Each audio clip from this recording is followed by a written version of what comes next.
नमो बुद्धाय.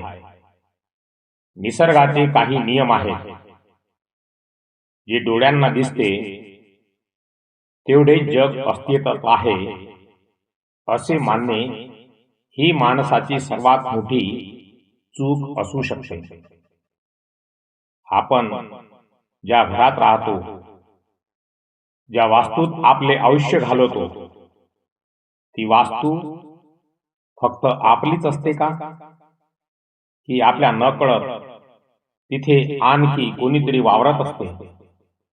तेव्हा निसर्गाच्या नियमांच्या पलीकडची एखादी अमानवीय दुष्ट शक्ती तुमच्या घरात प्रवेश करते तेव्हा नेमके काय होते? सुरुवातीला गोष्टी खूप सामान्य वाटतात. हवेच्या झोक्याने दरवाजा वाजणे, एखादी वस्तू जागेवरून हलणे किंवा अचानक घरात कोणाच्या तरी चालण्याचा भास होणे. आपण याकडे दुर्लक्ष करतो, मनाचा भ्रम म्हणून सोडून देतो. पण अमानवीय दुष्ट शक्तींचा प्रवेश हा एकाएकी होत नाही. तो संथ असतो, छुपा असतो. विज्ञान ज्याला नकारात्मक ऊर्जा, निगेटिव्ह एनर्जी म्हणते, आध्यात्मक आणि लोककथांमध्ये त्यालाच अमानवीय दुष्ट शक्ती, अतृप्त आत्मा किंवा अदृश्य बाधा म्हटले गेले आहे. या शक्ती घरात काय येतात? त्यांची कारणे काय असू शकतात? कोणतीही अमानवीय दुष्ट शक्ती वस्तीत किंवा कुठल्याही वास्तूत विनाकारण प्रवेश करत नाही. त्यामागे प्रामुख्याने 3 मोठी कारणे असतात. पहिले कारण म्हणजे वस्तूचा इतिहास. जर त्या जागेवर भूतकाळात एखादी हिंसक घटना, अकाली मृत्यू किंवा नकारात्मक कृत्य घडले असेल तर तिथे ती ऊर्जा रेंगाळत राहते. दुसरे कारण म्हणजे घरातील सदस्यांची मानसिक स्थिती. अत्यंत निराशा, सततची भांडणे, मत्सर आणि नैराश्य ज्या घरामध्ये असते तिथे नकारात्मक दुष्ट शक्ती लवकर आकर्षित होतात. तिसरे कारण म्हणजे चुकीच्या साधना किंवा वस्तू. काही वेळा बाहेरून आणलेल्या जुन्या अज्ञानातील वस्तू किंवा तांत्रिक विधींमुळे या शक्तींना आमंत्रण मिळते. पण घरात अशा शक्तींचा वावर आहे हे ओळखायचे कसे? याची काही ठळक लक्षणे निसर्ग आपल्याला दाखवत असतो. पहिली लक्षण म्हणजे अचानक तापमानात बदल होणे. भर उन्हाळ्यातही घराच्या एखाद्या भागात अचानक प्रचंड गारवा जाणवणे. दुसरे लक्षण म्हणजे पाळीव प्राण्यांचे विचित्र वागणे. घरातील कुत्रा किंवा मांजर अचानक भिंतीकडे किंवा रिकाम्या जागेकडे पाहून भुंकणे किंवा घाबरणे. प्राण्यांना या शक्ती लवकर जाणवतात. तिसरे लक्षण म्हणजे विचित्र वास. घरात अचानक कुजल्यासारखा, गंधकासारखा किंवा तीव्र सुवास येणे आणि तो लगेच नाहीसा होणे. चौथे लक्षण म्हणजे भास आणि आवाज.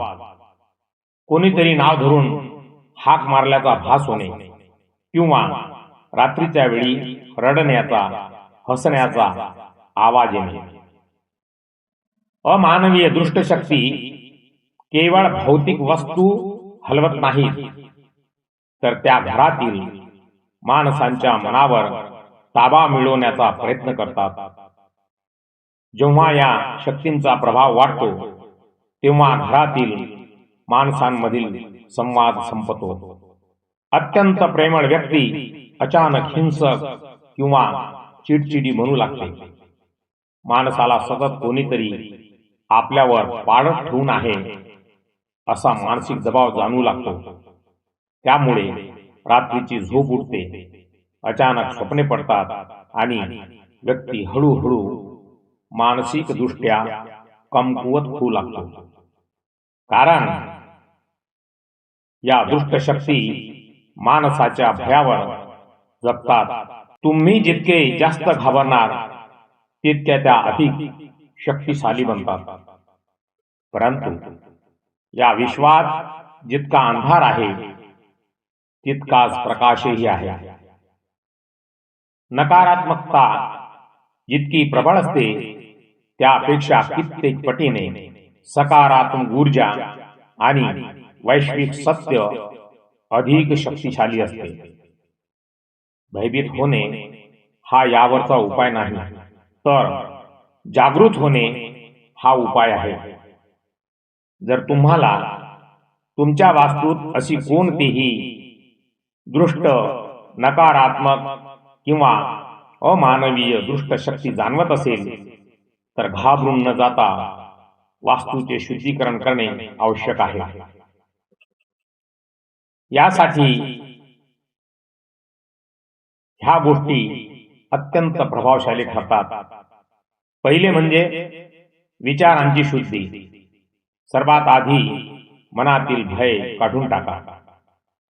घरातील वातावरण आनंदी आणि उत्साही ठेवण्याचा प्रयत्न करा. दुसरे म्हणजे मंत्र आणि ध्यान. घरात नियमितपणे बुद्धवंदना, धम्मपद किंवा सकारात्मक मंत्रांचे पठण किंवा ऑडिओ ऐकणे सुरू ठेवा. करणीय मेत्त सुत्त सारखी सुत्ते जी मैत्री आणि करुणेची ऊर्जा पसरवतात, ती अशा शक्तींना शांत करण्यासाठी आणि दूर ठेवण्यासाठी अत्यंत प्रभावी मानली जातात. तिसरे म्हणजे नैसर्गिक शुद्धी. घरात कापूर, गुगुळ किंवा उदबत्तीचा धूर करा. सेंधव मीठ पाण्यात टाकून त्याने घर पुसून घेतल्यास घरातील नकारात्मक ऊर्जा नष्ट होते. चौथे म्हणजे प्रकाशाचा वापर. घरातील अंधारे कोपरे स्वच्छ ठेवा आणि तिथे पुरेसा प्रकाश राहील याची काळजी घ्या.